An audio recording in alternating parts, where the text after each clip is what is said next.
Hello and welcome to Rathod science academy. So ఈ రోజు మనం ఈ క్లాస్లో ఏంటంటే 4th ఆగస్ట్ 2024 వచ్చిన కరెంట్ అఫైర్స్ తెలుగులో చూద్దాం. సో ఇక్కడ వచ్చేసి నేను హైదరాబాద్ రేషన్ తీసుకుంటున్నాను. సో ఈ హైదరాబాద్ రేషన్లో ఏంటి అంటే ఫస్ట్ ఇంపార్టెంట్ ఆర్టికల్ వచ్చేసి Gandhi king foundation plan runs into FCRA hurdles అని ఉంది. సో ఈ ఆర్టికల్ వచ్చేసి ఏంటంటే Gandhi and Martin Luther king కి సంబంధించిన ఒక ఫౌండేషన్ అనేది కొన్ని ప్రాబ్లమ్స్ అనేది ఫేస్ చేస్తుంది. ఆ ప్రాబ్లమ్స్ వచ్చేసి ఏంటంటే ఎఫ్సిఆర్ఐ గైడ్లైన్స్ వల్ల ప్రాబ్లమ్స్ అనేది ఫేస్ చేయడం జరిగింది. సో ఒక్కసారి మనం ఈ ఆర్టికల్ని క్లియర్గా చూసిద్దాం. సో ఇక్కడ మీరు చూడాల్సిన ఇంపార్టెంట్ టాపిక్స్ ఏంటి అంటే ఫస్ట్ వచ్చేసి ఎఫ్సిఆర్ఏ గైడ్లైన్స్ అండ్ నెక్స్ట్ వచ్చేసి ఈ Gandhi and Martin Luther king యొక్క ఫౌండేషన్ ఏంటి, అది దేని మీద ఫోకస్ చేస్తుంది. సో ఈ టాపిక్ వచ్చేసి మనకి జిఎస్ పేపర్ 2 గవర్నెన్స్లో మనం చదువుకోవచ్చండి. ఈ టాపిక్ చాలా చాలా ఇంపార్టెంట్ అండ్ యాక్చువల్లీ ఎఫ్సిఆర్ఏ మీద మీకు ప్రిలిమ్స్ అండ్ మెయిన్స్ క్వశ్చన్స్ వచ్చే ఛాన్సెస్ చాలా ఉన్నాయన్నమాట. ఒక్కసారి దీన్ని మనం క్లియర్గా చూసుకుందాము. సో ఇక్కడ మీరు చూడాల్సింది ఏంటి అంటే అసలు ఎఫ్సిఆర్ఏ గైడ్లైన్స్ అంటే ఏంటి, ఇందులో ఉన్న ప్రొవిజన్స్ ఏంటి అండ్ దీనివల్ల మనకి ఉన్న ఇష్యూస్ ఏమేమి ఉన్నాయి అవన్నీ ఒక్కసారి క్లియర్గా చూసుకుంటే సరిపోతుంది. సో ఒక్కసారి మనం ఈ ఆర్టికల్ని క్లియర్గా చూసినట్టయితే ఏం చెప్తుంది అంటే గాంధీ అండ్ ఈ మార్టిన్ లూథర్ కింగ్ యొక్క ఎక్స్చేంజ్ ఇనిషియేటివ్ అనేది ఎస్టాబ్లిష్ చేసింది ఎందుకంటే ఇండియాకి యూఎస్కి మధ్య రిలేషన్షిప్ అనేది పెంచడానికి, అలాగే వీళ్ళ హిస్టారికల్గా కూడా మనకు చాలా మనకు తెలుస్తుంది. ఈవెన్ ఎథిక్స్లో కూడా గాంధీ యొక్క కాంట్రిబ్యూషన్స్ కానీ మార్టిన్ లూథర్ కింగ్ యొక్క కాంట్రిబ్యూషన్స్ కానీ తెలుసుకుంటాం కాబట్టి ఆ ఏరియాలో కూడా మనకు చాలా ఇంపార్టెంట్. యాక్చువల్లీ ఎందుకు న్యూస్లో ఉంది అంటే ఈ ఫౌండేషన్కి అరౌండ్ $40 million అనేది ఫండ్ వచ్చింది, కానీ ఏంటంటే ఎఫ్సిఆర్ఏ దానివల్ల ఆ ఫండ్స్ అనేవి ఆగిపోవడం జరిగిందనమాట.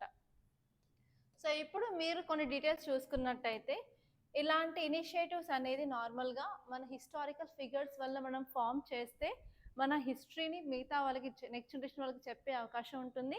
అదే కాకుండా మన యొక్క డిప్లొమాటిక్ రిలేషన్స్ అనేది కూడా స్ట్రాంగ్గా ఏర్పడడానికి కూడా మనకు ఒక ఛాన్స్ అనేది ఉంటుందన్నమాట. కానీ ఇప్పుడు ఉన్న ఛాలెంజెస్ ఏంటంటే వాటికి ఒక ఫండ్స్కి అంటే ఫారిన్ ఫండ్స్ ఆగిపోయాయి కాబట్టి అవి ఏవైతే ఇనిషియేటివ్స్ చేయాలనుకుంటున్నారో సో ఆ ఇనిషియేటివ్స్ చేయలేరు కదా. సో అలా ఫండింగ్ అనేది ఛాలెంజ్గా మారిపోయింది ఇప్పుడు. అండ్ ఈవెన్ ఇంకొక ప్రాబ్లం ఏంటి అంటే ఏదైనా ఒక ఫారిన్ కంట్రీ అనేది ఫండ్ ఇస్తుంది అంటే ఆ ఫారిన్ కంట్రీ యొక్క ఇన్ఫ్లుయెన్స్ ఇండియాలో ఉంటుంది కదా. సో అలా ఉండకూడదు అని తీసుకొచ్చింది ఈ ఎఫ్సిఆర్ఏ అనమాట, ఫారిన్ కాంట్రిబ్యూషన్ రెగ్యులేషన్ యాక్ట్.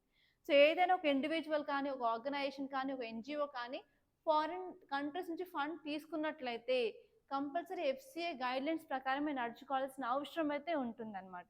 దానికి రీసెంట్గా 2010లో అంటే 2010లో అమెండ్మెంట్స్ కూడా వచ్చాయి అండ్ ఆ అమెండ్మెంట్స్ ప్రకారం నార్మల్గా మనకి ఇప్పుడు దాంతోపాటు రీసెంట్గా అమెండ్మెంట్స్లో ఏం చెప్తున్నారు అంటే ఆధార్ కార్డ్ అనేది కంపల్సరీగా ఉండాలి అని చెప్తున్నారు అనమాట.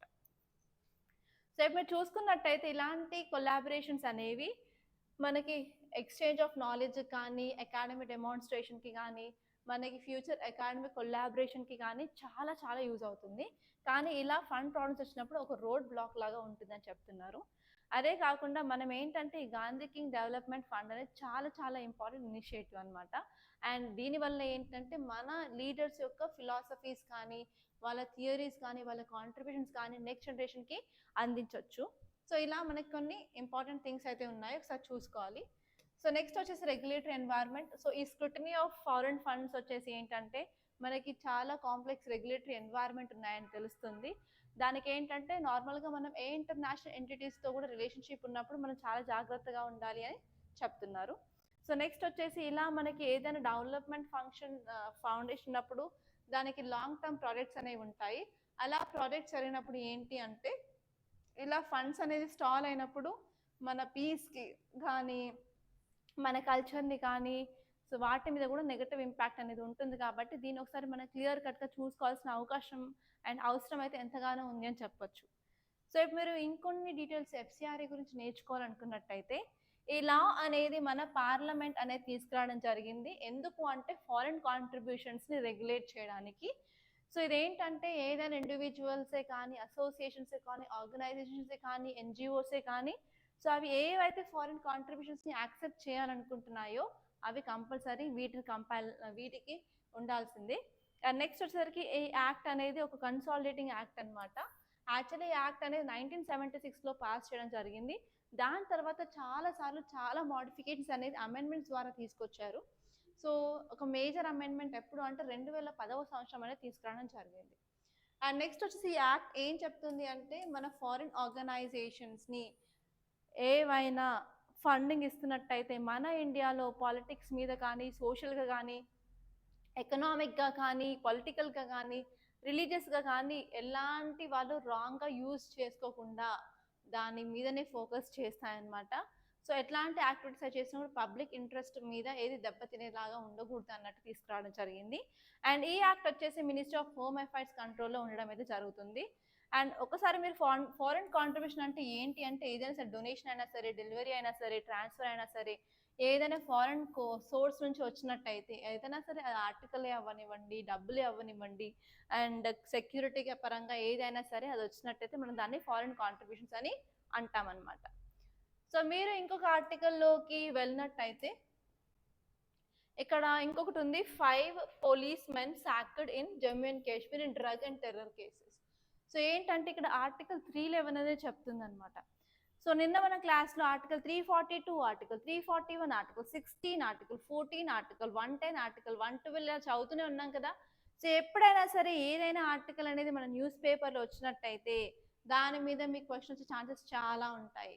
సో ఇక్కడ వచ్చేసి ఆర్టికల్ 311 గురించి చెప్తుంది. ఈ ఆర్టికల్ 311 ఏంటి అంటే డిస్మిస్ కానీ, రిమూవల్ కానీ, వాళ్ళ యొక్క ర్యాంక్ని తగ్గించడం కానీ దాటి గురించి మాట్లాడుతుంది. ఎవరు అంటే సివిల్ సర్వీసెస్. సివిల్ సర్వెంట్స్ ఒక ర్యాంక్ కానీ, డిస్మిస్ కానీ, రిమూవ్ చేయడం కానీ, ఏదైనా ఎంక్వైరీ వాళ్ళ మీద చేయడం కానీ, ఏ ఛార్జెస్ చెప్పకుండా ఎంక్వైరీ చేయడం కానీ, ఇవన్నీ చేయడానికి మన కాన్స్టిట్యూషన్లో ఏ ఆర్టికల్ చెప్తుంది అంటే ఆర్టికల్ 311 అనమాట. మీరు గుర్తుపెట్టుకోవాల్సిన విషయం.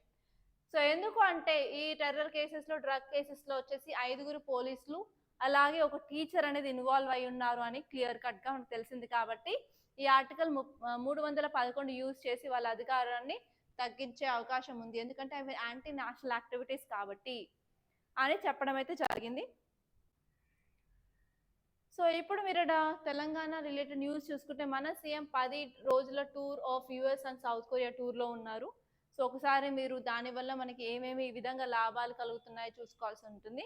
ఈ టూర్ వల్ల మనం ఫోకస్ చేస్తున్నాం దేని మీద అంటే ఐటీ మీద, ఇండస్ట్రీస్ మీద, హెల్త్ కేర్ మీద, మ్యానుఫ్యాక్చరింగ్ మీద, రీసెర్చ్ అండ్ డెవలప్మెంట్ మీద, సో వాటి మీద ఇన్వెస్ట్మెంట్స్ గురించి అడగడానికి అండ్ మాట్లాడడానికి వెళ్ళడం జరిగింది. సో ఒకసారి మనకి ఇవి అవుతున్నప్పుడు, సమావేశాలు అవుతున్నప్పుడు కానీ రిటర్న్ వచ్చినాక కూడా మనకి క్లియర్ కట్గా ఆర్టికల్స్ అనేవి వస్తాయన్నమాట. అప్పుడు మనం చూసుకోవచ్చు. అండ్ హైదరాబాద్ పేజ్లో అంత ఇంపార్టెంట్ అయితే ఏం అనిపించలేదు నాకైతే. సో మీరు ఇంకా వేరే ఆర్టికల్స్ ఏదైనా చూసుకున్నట్టయితే ఇక్కడ fate of heritage ఓజీహెచ్ building hangs in balance. ఒకసారి ఈ ఉస్మానియా జనరల్ హాస్పిటల్ గురించి చూసుకోండి. దాని గురించి కూడా మీకు క్వశ్చన్స్ వచ్చే ఛాన్సెస్ అయితే ఉన్నాయి, మీ గ్రూప్స్లో కానీ, డిఎస్సిలో కానీ, ఎక్కడైనా సరే. అండ్ అదే కాకుండా ఇంకా కొన్ని మంచి ఆర్టికల్స్ చూసుకున్నట్టయితే ఇక్కడ government sanctions rupees 3089 crores for constructing 39 STPs. So ఇక్కడ వచ్చేసరికి ఏంటంటే Atal mission for rejuvenation urban transformation. So ఈ స్కీమ్ ఏంటి అంటే మనకి నార్మల్గా సీవేజ్ ట్రీట్మెంట్ ప్లాంట్స్ అనేవి మనం ఎక్కువ చేసుకోవాలి అని అనుకుంటున్నాం కాబట్టి దాని మీద ఫోకస్ చేయడం అయితే జరిగింది. సో అసలు ఈ సీవేజ్ ట్రీట్మెంట్ ప్లాంట్స్ ఏంటో మీరు చూసుకుంటే సరిపోతుంది అనమాట. ఓకే, సో ఇంకా మీరు వేరే ఆర్టికల్స్ చూసుకున్నట్టయితే ఇక్కడ తెలంగాణలో అంత ఇంపార్టెంట్ అయితే ఏం లేవు. సో మీరు జస్ట్ స్కిప్ చేయొచ్చు అనమాట. సో మొత్తం ఆర్టికల్స్ అన్నీ మనకి రీసెంట్గా ల్యాండ్ స్లిప్స్ జరిగాయి కదా వైనాడులో. సో వైనాడులో జరిగిన ల్యాండ్ స్లిప్స్ గురించి మనకు ఆర్టికల్స్ అయితే ఉన్నాయి. అండ్ మొన్న క్లాస్లో ఇవే చదువుకున్నాం కాబట్టి సో జస్ట్ మనం స్కిప్ చేస్తే సరిపోతుంది, ఆర్ ఎల్స్ నిన్న చదువుకున్న క్లాస్ని మనం రివైజ్ చేసినా కూడా సరిపోతుంది. అండ్ మీరు వేరే పేజ్లోకి వెళ్ళినట్టయితే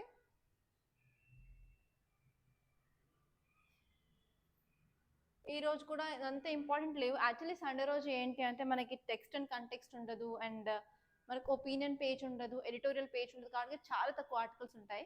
కానీ మీరు ఫోకస్ చేయాల్సింది ఏంటంటే సైన్స్ అండ్ టెక్నాలజీ పేజ్ మీద ఫోకస్ చేయడం వల్ల మీకు సైన్స్ అండ్ టెక్నాలజీ సంబంధించిన ఆర్టికల్స్, ఎన్వైరన్మెంట్ అండ్ ఈక్వాలిటీ సంబంధించిన ఆర్టికల్స్ అయితే మీకు కనిపిస్తాయి అన్నమాట. సో అవి మీరు ఫోకస్ చేయాల్సింది. సో ఇక్కడ వచ్చేసరికి ఒక ఇంట్రెస్టింగ్ ఆర్టికల్ అయితే ఉంది. So after 61 years 4 ringed butterfly resurfaces in India. So ఇక్కడ 4 రింగ్ ఏంటంటే ఇక్కడ ఒక రింగ్ 1 2 3 4 రింగ్స్ అనేవి ఉంటాయన్నమాట. సో ఇదన్నమాట ఈ స్పెషాలిటీ అన్నమాట ఈ బటర్ఫ్లైకి. సో ఇదేంటంటే ఎప్పుడు చూసాం లాస్ట్ టైం అంటే 1957 సంవత్సరం మనం చూడడం అయితే జరిగింది. ఓకే, ఇప్పుడు చూసుకునేసరికి 61 సంవత్సరాల తర్వాత మళ్ళీ ఈ బటర్ఫ్లై అనేది మళ్ళీ ఒకసారి మనకు కనిపించింది అనమాట. యాక్చువల్లీ కనిపించడం నార్మల్గా ఇది ఎందుకు ఇప్పుడు స్పెషల్ అంటే ఇది చూసింది ఎవరు బొటానికల్ సర్వే వాళ్ళు కాదు, ఆర్కియలాజికల్ సర్వే వాళ్ళు కాకుండా ఏంటంటే జస్ట్ పోలీస్ మెన్. అతనితో పాటు ఒక 4 ఆథర్స్ అనేది ఈ ఆర్టికల్ని పబ్లిష్ చేయడం వల్ల చాలా చాలా ఇంపార్టెంట్గా ఉంది. ఎందుకంటే నార్మల్గా మనకి బాంబే న్యాచురల్ సొసైటీ కానీ, బొటానికల్ సర్వే ఆఫ్ ఇండియా కానీ, ఆర్కియలాజికల్ సర్వే ఆఫ్ ఇండియా కానీ, జూలాజికల్ సర్వే ఆఫ్ ఇండియా కానీ వాళ్ళు వెళ్ళి రీసెర్చ్ చేసేసి వాళ్ళు ఏదైనా కొత్తగా ఫైండ్ చేసిన యానిమల్స్ కానీ ప్లాంట్స్ కానీ వాటిని పబ్లిష్ చేస్తారు. కానీ ఇక్కడ ఎవరంటే ఒక పోలీస్ మెన్. అంటే ఏంటంటే వీళ్ళే కాకుండా వివిధ రంగాల్లో వాళ్ళని కూడా మనం కొలాబరేట్ చేసుకోవడం వల్ల మనం ఇంకా మన బయోడైవర్సిటీని ఛేదించవచ్చు అని ఈ ఆర్టికల్ అయితే చెప్పడం జరిగింది. సో ఎప్పుడైనా సరే మీకు ఏదైనా కొత్త స్పీసీస్ కానీ, కొత్త స్పీసీస్ ఇన్ ఇన్సెక్ట్సే కానీ, ఇన్ బర్డ్సే కానీ, ఎనీ యానిమల్సే కానీ, లేకపోతే ప్లాంట్సే కానీ ఎనీథింగ్ మీకు ఉన్నట్టయితే న్యూస్లో 100% దాని మీద క్వశ్చన్ రావడం జరుగుతుంది. సో లాస్ట్ టైం 2024లో ఎన్వైర్న్మెంట్ నుంచి ఏ క్వశ్చన్ వచ్చిందంటే సికాడా అనే ఇన్సెక్ట్ న్యూస్లో ఉంది. సికాడా అనేది న్యూస్లో ఉంది. అది ఏ జాతికి సంబంధించింది అంటే ఇన్సెక్ట్ అనమాట. సో ఇక్కడ మీరు గుర్తుపెట్టుకోవాల్సింది ఏంటంటే ఈ బటర్ఫ్లై పేరు అనమాట. ఈ బటర్ఫ్లై పేరు వచ్చేసి Ypthima cantliei. So Ypthima cantliei is in news. ఇది దేనికి సంబంధించింది? బటర్ఫ్లైయా లేకపోతే స్నేకా, ఫిషా, ఫ్రాగ్ అని అడుగుతారు. సో ఇదేంటంటే బటర్ఫ్లై స్పీసీస్ అని మీకు ఆన్సర్లో ఉంటుంది కాబట్టి దాన్ని మీరు టిక్ చేయాల్సిన అవసరం ఉందన్నమాట. సో ఇప్పుడు మీరు ఒక ఇంపార్టెంట్ ఆర్టికల్ చూసుకున్నట్టయితే ఈ ఆర్టికల్ నేను ఢిల్లీ ఎడిషన్లో కవర్ చేశాను, కానీ ఇక్కడ హైదరాబాద్ ఎడిషన్లో లేదు. అయినప్పటికీ ఇది చాలా ఇంపార్టెంట్ అనమాట. ఎందుకంటే మనం పోర్ట్ అనేది డెవలప్ చేస్తున్నాం మహారాష్ట్రలో. సో మహారాష్ట్రలో పోర్ట్ అనేది డెవలప్ చేయడం వల్ల అక్కడ ఉన్న మ్యాంగ్రోవ్స్ మీద ఎలాంటి ఇంపాక్ట్ ఉంది అని ఈ ఆర్టికల్ చెప్తుంది. అది ఓన్లీ మ్యాంగ్రోవ్స్ మీదనే కాకుండా ఎకానమీలో తీసుకున్నట్టయితే అక్కడ ఉన్న లోకల్ పీపుల్ వాళ్ళ లైవ్లీహుడ్ మీద ఎలాంటి ఇంపాక్ట్ ఉందని కూడా క్లియర్గా అయితే ఇచ్చారు. సో దీన్ని మనం కంపల్సరీ చూడాలి. సో ఈ ఆర్టికల్ వచ్చేసి ఏం చెప్తున్నారు అంటే మనం ఒక మేజర్ పోర్ట్ని కన్స్ట్రక్ట్ చేస్తున్నాం మహారాష్ట్రలో. దానివల్ల ఏంటంటే అక్కడ లోకల్గా ఉన్న పీపుల్ యొక్క లైవ్లీహుడ్ మీద ఇంపాక్ట్ అనేది ఉంటుంది. ఎందుకంటే మ్యాంగ్రోవ్స్ అనేది very important source of fishes. మనకు అక్కడ చాలా వెరైటీస్ ఆఫ్ ఫిషెస్ కానీ యానిమల్స్ కానీ ఉంటాయి. కానీ అక్కడ మనం పోర్ట్ డెవలప్ చేయడం వల్ల ఏంటంటే లోకల్ ఫిషర్ మెన్ మీద వాళ్ళ లైవ్లీహుడ్ మీద ఇంపాక్ట్ ఉంటుంది. దానితో పాటు అక్కడ ఉన్న ఇకలాజీ అండ్ ఎన్వైరన్మెంట్ కూడా ఇంబ్యాలెన్స్ అనేది కలుగుతుంది అని చెప్తున్నారు అనమాట. ఒక్కసారి మనం దీన్ని క్లియర్గా చూసుకున్నట్టయితే ఇలా పోర్ట్ అనేది స్టార్ట్ అయ్యి పోర్ట్ అనేది డెవలప్ చేసిన తర్వాత మనకి ఏంటంటే అక్కడ యాక్టివిటీస్ అనేది స్టార్ట్ అవుతాయి. సో అక్కడ యాక్టివిటీ స్టార్ట్ అయిన తర్వాత ఏంటంటే లోకల్ ఫిషర్మెన్ వెళ్ళి అక్కడ ఫిషింగ్ చేసుకుంటారా అంటే లేదు. సో అందుకని ఏంటంటే ఇన్ని రోజులు వాళ్ళ లైవ్లీహుడ్ ఏంటి, ఫిషెస్ పట్టేసి అమ్మే వాళ్ళు ఉంటారు. సో అలా ఏంటంటే వాళ్ళ యొక్క ప్రైమరీ లైవ్లీహుడ్ మీద ఇంపాక్ట్ అయితే కలుగుతుంది అని చెప్తున్నారు. అండ్ ఇప్పుడు వాళ్ళకి ఆ ఫిషింగ్ లేకుండా వేరే యాక్టివిటీస్ అంటే వేరే పనులు ఏమైనా దొరుకుతాయంటే మేబీ దొరుకుతుండొచ్చు, కానీ అవి లో స్కిల్డే ఉంటాయి. ఆ ఇన్కమ్ అనేది నార్మల్గా మనకు సస్టైనబుల్ ఇన్కమ్ లాగా మనం చూడమన్నమాట. దానివల్ల ఏంటంటే వాళ్ళ లైవ్లీహుడ్ పోతుంది అండ్ సస్టైనబుల్ ఇన్కమ్ సోర్సెస్ కూడా వాళ్ళకి అనేది దొరకదు. కాబట్టి మన ఎకనామీ మీద చాలా డిస్ట్రప్షన్ అనేది ఉంటుంది అని మనం ఈ ఆర్టికల్ ద్వారా తెలుసుకోవచ్చు. అండ్ అదే కాకుండా ఏంటంటే మనం ఏదైనా ఒక మ్యాంగ్రోవ్ దగ్గరికి వెళ్ళి పోర్ట్ డెవలప్ చేయడం వల్ల అక్కడ ఉన్న ఎన్వైరన్మెంట్ అండ్ ఈకోసిస్టమ్ కానీ బయోడైవర్సిటీ కానీ నెగిటివ్ ఇంపాక్ట్ అయితే ఉంటుంది. దానివల్ల మనం కోస్టల్ ఏరియాని కూడా ప్రొటెక్ట్ చేయలేము. ఎందుకంటే పోర్ట్స్ డెవలప్ అవుతున్నాయంటే నార్మల్గా కోస్టల్ ఇరోషన్ కూడా స్టార్ట్ అవుతుంది. కాబట్టి కోస్టల్ ప్రొటెక్షన్ అనేది సరిగ్గా ఉండదు అండ్ మన ఎన్వైరన్మెంట్ మీద ఒక థ్రెట్ అనేది ఉంది అని చెప్పొచ్చు అనమాట. అండ్ నెక్స్ట్ టాపిక్ వచ్చేసి మనం ఇలా మనం డెవలప్మెంట్ చేసినప్పుడు ఏంటంటే ఓన్లీ ఇప్పటి టైం గురించే కాకుండా లాంగ్ టర్మ్లో కూడా ఏం జరగవచ్చు అనే విజన్ మీద కూడా ఫోకస్ చేయాల్సిన అవసరం ఉంది. అండ్ మీ అందరికీ తెలుసు క్లైమేట్ చేంజ్ అవుతుంది అంటున్నాము, టెంపరేచర్ పెరుగుతుంది అంటున్నాము. దానివల్ల గ్లేషియర్స్ మంచుకొండలు అనేవి కరుగుతున్నాయి. సో గ్లేషియర్స్ అనేది మెల్ట్ అవ్వడం వల్ల సీ లెవెల్ అనేది ఇంక్రీజ్ అవుతుంది. సో ఎప్పుడైనా సరే సీ లెవెల్ అనేది ఇంక్రీజ్ అవడం వల్ల ఏమవుతుంది, మన పోర్ట్స్ అనేది సస్టైనబుల్ కాదు. అలాగే లోకల్ లైవ్లీహుడ్స్ మీద అండ్ లోకల్ పీపుల్ అక్కడ ఉన్నారనుకో సబ్మర్జింగ్ ఏరియాస్ అనేది ఎక్కువ అవుతాయి. సో వాళ్ళు ఆ ఏరియా నుంచి ఇంకొక ఏరియాకి షిఫ్ట్ అవ్వాల్సి ఉంటుంది. అలా సోషియో ఎకనామిక్ ప్రాబ్లమ్స్ చాలా ఉంటాయి. మైగ్రేషన్ వల్ల కూడా చాలా ప్రాబ్లమ్స్ ఉంటాయి. సో అలా మనం ఎప్పుడైనా సరే ఇమీడియట్ ఎకనామిక్ ప్రాఫిట్స్ గురించే కాకుండా లాంగ్ టర్మ్లో ఎలా సస్టైనబుల్ చేసుకోవాలి, ఇలాంటి ప్రాజెక్ట్స్ అనేవి సస్టైనబులా కాదా అని కూడా మనం ఆలోచించుకోవాల్సిన అవసరం ఉంది అని చెప్పి ఆర్టికల్ చెప్తుంది. సో ఇప్పుడు మీరు మ్యాంగ్రోవ్స్ గురించి కొన్ని డీటెయిల్స్ తెలుసుకున్నట్టయితే ఇవి very unique unique type of coastal ecosystems అనేవి ఉన్నాయి. సో నార్మల్గా మన ఇండియాలో కూడా మ్యాంగ్రోవ్స్ ఉన్నాయి. సో మీకు ఫేమస్గా తెలిసిన ఎగ్జాంపుల్ ఏంటంటే సుందర్బన్స్. ఆ సుందర్బన్స్ అనే పేరు దానికి ఎందుకు వచ్చిందంటే అక్కడ సుందరి అనే ట్రీస్ ఉంటాయన్నమాట. వాటికి నార్మల్గా అవి మ్యాంగ్రోవ్స్లో మాత్రమే గ్రో అయ్యే ప్రాపర్టీస్ ఉన్నామన్నమాట. సో ఏంటంటే ఇవి నార్మల్గా mangroves tropical and sub tropical రీజన్లో మాత్రమే ఉంటాయి. అండ్ ఈ రీజన్లో ఏంటంటే రివర్స్ వెళ్ళి నార్మల్గా సీని కలిసే ఏరియా దగ్గర ఉంటాయన్నమాట.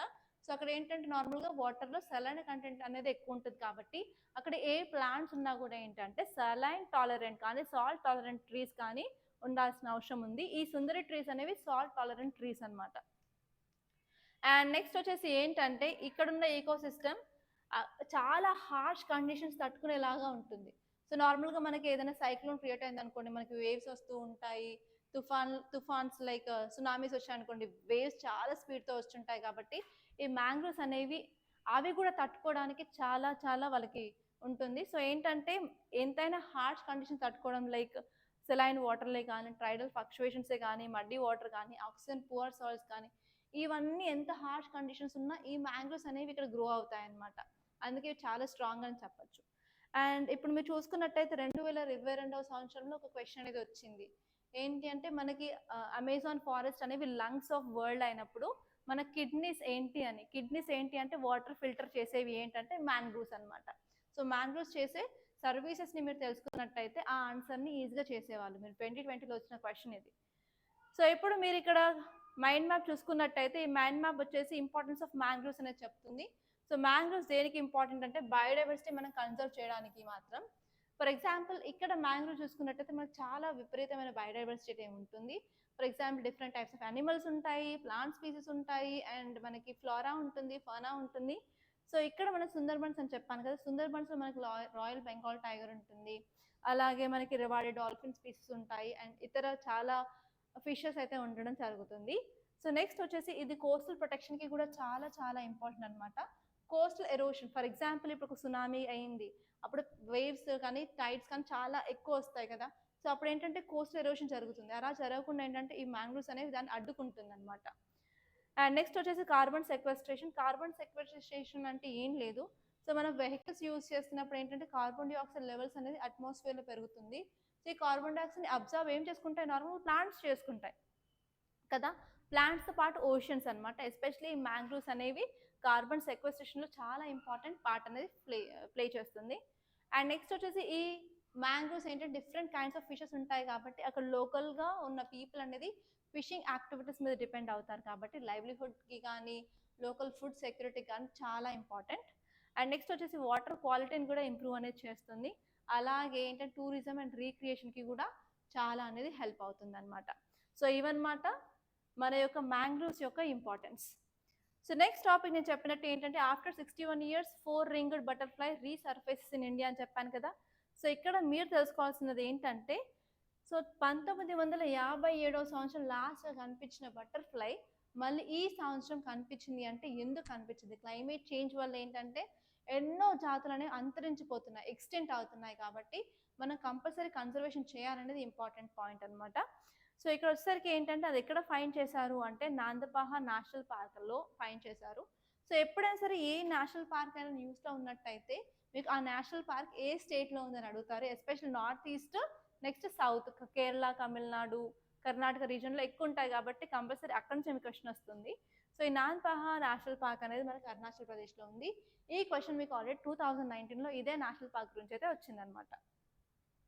సో నెక్స్ట్ వచ్చేసి ఏంటంటే రీసెర్చ్ కొలాబరేషన్. సో ఇక్కడ పోలీస్ పర్సన్ ఇన్వాల్వ్ అవ్వడం వల్ల ఏంటంటే మనకి ఓన్లీ మనకున్న zoological survey of India, botanical survey of India and సొసైటీసే కాకుండా ఈవెన్ పోలీస్ వాళ్ళ హెల్ప్ కూడా మనం తీసుకొని మనం ఎలా వైల్డ్ లైఫ్ స్టడీస్ చేయొచ్చో మనం అర్థం చేసుకోవాలి. వాళ్ళని కూడా ఇంక్లూడ్ చేయాల్సిన అవసరం ఉందని చెప్తున్నారు.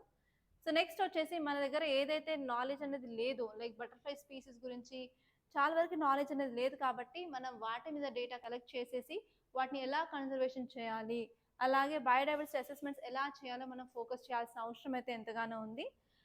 అండ్ ఈ బటర్ఫ్లై వచ్చేసి నార్మల్గా మనకి ఇండియాలో నార్త్ ఈస్ట్లో కనిపిస్తుంది, అలాగే చైనాలో కూడా కనిపిస్తుంది అనమాట. సో అది ఇంపార్టెంట్. అండ్ నెక్స్ట్ వచ్చేసరికి ఏంటంటే under water mapping reveals insides to melting of ice sheets. So రీసెంట్గా ఏంటంటే ఒక అండర్ వాటర్ వెహికల్, ఓకే, వాటర్లో లోపల ఒక వెహికల్ పంపించారు. అది ఎక్కడంటే అంటార్టికాలో. సో అంటార్టికాలో ఏంటంటే మనకు పోలార్ రీజన్ అంటాము, అక్కడ మనకి ఏంటంటే మంచు కొండలు ఉంటాయి. సో మనకి ఓషన్స్ చదివినప్పుడు ఓషన్ కరెంట్స్ ఉంటాయి కదా, ఓషన్ కరెంట్స్ మనకి వామ్ ఓషన్ కరెంట్స్ ఉంటాయి, కోల్డ్ ఓషన్ కరెంట్స్ ఉంటాయి. సో ఈ ఆర్టికల్ ఏం చెప్తుందంటే ఈ స్టడీ చేసినప్పుడు ఏంటంటే ఒక పెద్ద ఐస్ షెల్ఫ్ దగ్గరికి అది పంపించడం జరిగింది. ఆ ఐస్ షెల్ఫ్ ఏంటి అంటే డోంటన్ ఐస్ షెల్ఫ్ అనమాట. సో ఐస్ షెల్ఫ్ ఇక్కడ ఈ స్టడీలో వాళ్ళు ఏం తెలుసుకున్నారు అంటే మెల్టింగ్ అనేది చాలా ఫాస్ట్గా జరుగుతుంది, ఐస్ మెల్టింగ్ అనేది జరుగుతుంది. ఎందుకు జరుగుతుంది అంటే ఈ వామ్ ఓషానిక్ కరెంట్ వల్ల అక్కడ మెల్టింగ్ అనేది జరుగుతుంది అని చెప్తున్నారు. సో మెల్టింగ్ జరగడం వల్ల ఏమవుతుంది అంటే సీ లెవెల్ వాటర్ రైజ్ అనేది అవుతుంది అనమాట.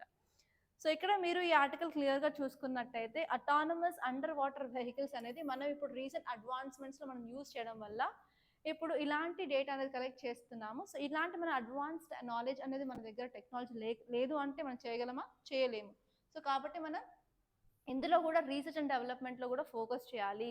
రీసెర్చ్ అండ్ డెవలప్మెంట్ మీద ఫోకస్ చేయడం వల్ల మనకి ముందు జరిగేవన్నీ ముందే ప్రిడిక్ట్ చేయొచ్చు. అలా ప్రిడిక్ట్ చేయడం వల్ల ఏంటంటే అట్లీస్ట్ కొన్ని చేంజెస్ అనేది చేయడం వల్ల అట్లీస్ట్ దాని యొక్క ఇంపాక్ట్ అనేది అట్లీస్ట్ 5 to 10% అనేది తగ్గించవచ్చు అని ఈ ఆర్టికల్ అయితే చెప్పడం జరిగింది. అండ్ నెక్స్ట్ వచ్చేసి ఏంటంటే మనం ఎలా మెల్ట్ అవుతుందో ఆ మెల్టింగ్ ప్యాటర్న్స్ అనేది తెలుసుకున్నట్టయితే ఐస్ అనేది ఎన్ని ఇయర్స్ వరకు స్టేబుల్గా ఉంటుందో చూసుకోవచ్చు. సో ఐస్ అనేది ఒక్కసారి మెల్ట్ అయిపోతే ఏంటంటే అన్ని ఓషన్స్ అనేది ఇంటర్ లింక్డ్. సో మనకి ఎన్ని ఓషన్స్ ఉంటాయి? 5 ఓషన్స్. పసిఫిక్ ఓషన్ ఉంటుంది, Antarctic, Indian ocean, Arctic ocean, Atlantic ocean ఉంటాయి కదా. సో అవన్నీ ఏంటంటే ప్రతి ఒక్కటి ఇంటర్ లింక్ ఉంటుంది. ఒక చోట వాటర్ ఇంక్రీస్ అయినా కూడా మిగతా చోట్ల కూడా కనిపిస్తుంది. సో మనకి ఓషన్స్ చిన్న చిన్న చిన్న చిన్న ఐలాండ్స్ ఉంటాయి. సో ఐలాండ్స్ అనేవి మునిగిపోతాయి సో వాటర్ రైజ్ అయితే. సో ఏంటంటే ఆ దాని గురించి కూడా మనం ఫోకస్ చేయాలి. అండ్ మనం ఏంటంటే ఇలా సీ లెవెల్ ఇంక్రీజ్ అవడం వల్ల మనకి ఫ్యూచర్గా గ్లోబల్ ఇంపాక్ట్స్ ఏముంటాయి వాటి మీద కూడా ఫోకస్ చేయాలి. అలాగే ఓన్లీ వాటర్ మెల్టింగే కాకుండా ఈవెన్ టెంపరేచర్ అండ్ సాలినిటీ కూడా మనం మానిటర్ చేస్తూ ఉండాలి.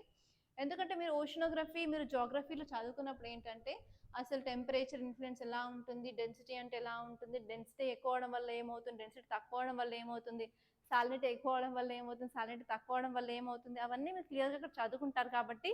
సో టెంపరేచర్ సాలినిటీ కూడా చాలా చాలా ఇంపాక్ట్ అనేది ప్లే చేస్తుంది కాబట్టి మనకి ప్రొడక్టివ్ మోడల్స్ అనేవి బాగా ఉండాలి. మనం రీసెర్చ్ అండ్ డెవలప్మెంట్ మీద చాలా ఫోకస్ చేయాలి అని చెప్పడం అయితే జరిగింది. అదే కాకుండా ఇప్పుడు ఐస్లో మనం ఫ్రాక్చర్స్ని కూడా కనుక్కున్నారనమాట. ఫ్రాక్చర్స్ ఎందుకు వస్తాయి? ఒకసారి మెల్ట్ అవడం స్టార్ట్ అయినప్పుడు మనకు ఫ్రాక్చర్స్ అనేవి వస్తాయి. సో అవి ఫ్రాక్చర్స్ ఎంత డీప్ ఉన్నాయి, ఎంత ఫాస్ట్గా స్ప్రెడ్ అవుతుంది, అండ్ వీక్నెస్ ఎక్కడెక్కడ ఉంది ఐస్లో, అవన్నీ చూసుకోవడం అనేది చేయాలి. అది చేసుకుంటే ఏంటంటే ఎంతవరకు ర్యాపిడ్ మెల్టింగ్ అనేది జరుగుతుందో మనం క్లియర్గా అండర్స్టాండ్ చేసుకోవచ్చు అనమాట. సో ఇవ్వండి. అండ్ ఇది కాకుండా ఇప్పుడు మీరు మన పేపర్లోకి వెళ్ళినట్టయితే ఈ సైన్స్ పేజ్లో ఈ ఆర్టికల్ అయితే చెప్పాను. అండ్ నెక్స్ట్ ఆర్టికల్ వచ్చేసి ఇక్కడ fighting mosquito menace with repellents vaccines. So మనం రీసెంట్గా ఏం చదువుకున్నామంటే హైదరాబాద్లో డెంగ్యూ కేసెస్ అనేవి చాలా ఇంక్రీజ్ అవుతున్నాయి. సో డెంగ్యూ ఎందుకు వస్తుంది అంటే దోమ కాటుతో వస్తుంది కదా. ఆ దోమ ఏంటి? యాండస్ ఈజిప్టే మస్కిటో. సో అది నార్మల్గా మనకి నైట్ టైం కరవదు, మార్నింగ్ టైంలో కరుస్తుంది. ఎస్పెషల్లీ మన మెడ భాగంలో కరిసినప్పుడు అయితే మనకి డెంగ్యూ అయితే రావడానికి చాలా ఛాన్సెస్ ఉన్నాయన్నమాట. సో ఏంటి అంటే మనం మస్కిటోస్ని అంటే దోమల్ని ఎలా అరికట్టాలి, లేకపోతే వాటి స్ప్రెడ్ని ఎలా తగ్గించాలి అని అనుకుంటున్నాము. అందులో మనకు జీన్ టెక్నాలజీ కూడా ఉంది. జీన్స్ యూజ్ చేసి సో నెక్స్ట్ ఫీమేల్ పాపులేషన్ని కంట్రోల్ చేయాలనుకుంటున్నాము. అలాగే కాకుండా ఏంటంటే స్టెరైల్ మేల్ని కూడా ప్రొడ్యూస్ చేసే టెక్నాలజీ మనం యూజ్ చేయడం స్టార్ట్ చేసాము. అదే కాకుండా వరల్డ్ బచ్చే బ్యాక్టీరియాని కూడా యూజ్ చేసేసి మనం మస్కిటో పాపులేషన్ని కంట్రోల్ చేయడానికి ట్రై చేస్తున్నాము. సో ఈ వరల్డ్ బచ్చే బ్యాక్టీరియా గురించి 2022లో ఆల్రెడీ క్వశ్చన్ వచ్చేసింది మీకు. వరల్డ్ బచ్చే బ్యాక్టీరియా న్యూస్లో ఉంది, అది దేనికి సంబంధించింది అని. సో అలా ఏంటంటే ఏదైనా టెక్నాలజీ మన న్యూస్లో ఉన్నప్పుడు కంపల్సరీ దాని మీద క్వశ్చన్ వచ్చే ఛాన్సెస్ చాలా ఎక్కువగా ఉంటాయన్నమాట. సో దాని మీద మీరు ఫోకస్ చేయాలి.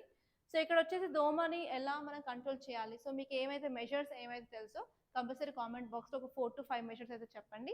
సో అలా చెప్పడం వల్ల ఏంటంటే ఇంటరాక్షన్ ఉంటుంది. సో మీకు ఏ డౌట్స్ ఉన్నా కూడా నేను క్లియర్ చేయడానికి ఛాన్స్ ఉంటుంది. సో ఇదండి మన కరెంట్ అఫైర్స్. ఈరోజు చాలా తక్కువ ఆర్టికల్స్, 4 to 5 ఆర్టికల్స్ ఇంపార్టెంట్ ఉన్నాయి. సో అవన్నీ డిస్కస్ చేయడానికి అయితే ట్రై చేశాను. సో మళ్ళీ రేపటి కరెంట్ అఫైర్స్ మీ ముందు ఉంటాను. Until then keep watching our channel and our news analysis. మీకు ఈ క్లాస్ నచ్చినట్లయితే కంపల్సరీ లైక్ చేయండి, అలాగే షేర్ చేయండి. అండ్ మన ఈ న్యూ ఛానల్ కూడా సబ్స్క్రైబ్ చేసుకోండి. Thank you.